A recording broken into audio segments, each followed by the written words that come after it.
ದಿನೇಶ್ ಹೆಗ್ಡೆ ಉಳಿಪಾಡಿಯವರ ಓದುವ ಬರಹ ಭಂಡಾರ ಮತ್ತು ಮಂಗಳೂರಿನ ಸ್ವರೂಪ ಅಧ್ಯಯನ ಕೇಂದ್ರದ ವತಿಯಿಂದ ಗ್ರಂಥಾಲಯ ಉದ್ಘಾಟನೆ ಮತ್ತು ಗೋಪಾಳ್ಕರ್ ಅವರ ಸ್ವರೂಪ ಶಿಕ್ಷಣ ಪುಸ್ತಕ ಬಿಡುಗಡೆ ಕಾರ್ಯಕ್ರಮವು ಮಂಗಳೂರಿನ ಶ್ರೀ ಸುಧೀಂದ್ರ ಸಭಾಂಗಣದಲ್ಲಿ ನಡೆಯಿತು.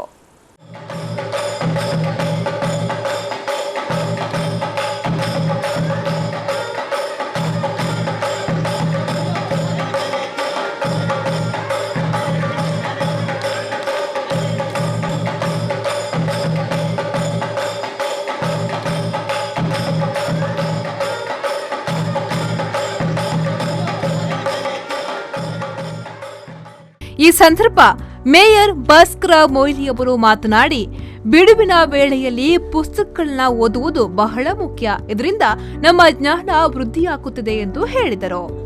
ಈ ನಮ್ಮ ಬಿಡುವಿನ ಸಮಯದಲ್ಲಿ ಈ ಪುಸ್ತಕವನ್ನು ಓದುವ ಕೆಲಸ ಬಹಳ ಮುಖ್ಯ. ಇದರಿಂದ ನಮ್ಮ ಜ್ಞಾನವು ಇದರಿಂದ ಬದಲಾವಣೆ ಆಗ್ತದೆ.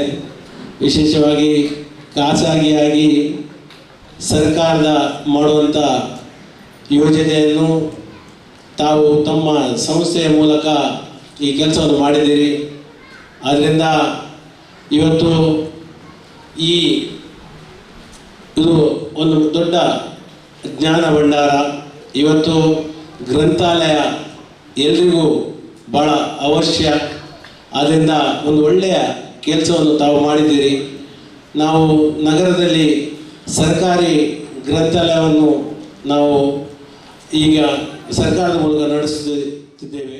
ನಂತರ ಮಾಜಿ ಶಾಸಕರಾದ ಕೃಷ್ಣ ಜೆ ಪಾಲೆಮಾರ್ ಅವರು ಮಾತನಾಡಿ, ಇಂದಿನ ಯುವ ಜನರು ಮೊಬೈಲ್ ಹಾಗೂ ಇಂಟರ್ನೆಟ್ ಅನ್ನ ಹೆಚ್ಚಾಗಿ ಬಳಸಿಕೊಳ್ಳುತ್ತಿದ್ದಾರೆ.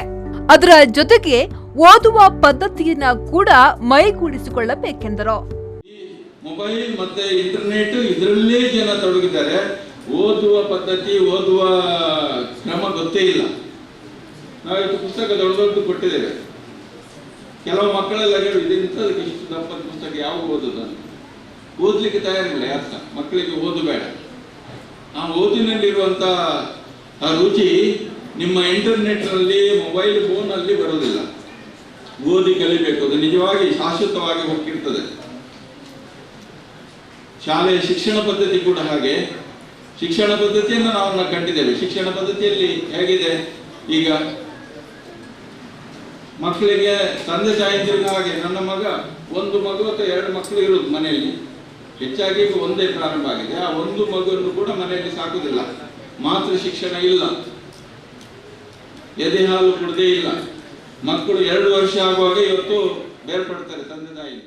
ಈ ಸಂದರ್ಭ ಕಾರ್ಯಕ್ರಮದಲ್ಲಿ ಕನ್ನಡ ಸಾಹಿತ್ಯ ಪರಿಷತ್ನ ಮಾಜಿ ಅಧ್ಯಕ್ಷರಾದ ಹರಿಕೃಷ್ಣ ಪುನರೂರು, ಬಂಟ್ವಾಳ ಕ್ಷೇತ್ರ ಶಿಕ್ಷಣಾಧಿಕಾರಿಯಾದ ಎನ್ ಶಿವಪ್ರಕಾಶ್, ಕನ್ನಡ ಪ್ರಾಧಿಕಾರದ ಜಾಗೃತಿ ಸಮಿತಿ ಅಧ್ಯಕ್ಷರಾದ ಚಿದಂಬರ್ ಬೈಕಂಪಾಡಿ, ಮಂಗಳೂರಿನ ಪಾರಂಪರಿಕ ವೈದ್ಯ ತ್ರಿವೇಣಿ ವೈದ್ಯ ಶಾಲೆಯ ಡಾಕ್ಟರ್ ಎಲ್ದೋ, ಎಂಜಿ ಹಿರಿಯ ಸಾಹಿತಿ ಹಾಗೂ ಶ್ರೇಷ್ಠ ಕಲಾವಿದರಾದ ಗುರುರಾಜ ಮಾರ್ಪಳ್ಳಿ, ಉದಯವಾಣಿ ನ್ಯೂಸ್ ಬ್ಯೂರೋನ ಮುಖ್ಯಸ್ಥರಾದ ಮನೋಹರ್ ಪ್ರಸಾದ್ ಹಾಗೂ ಇನ್ನಿತರರು ಹಾಜರಿದ್ದರು.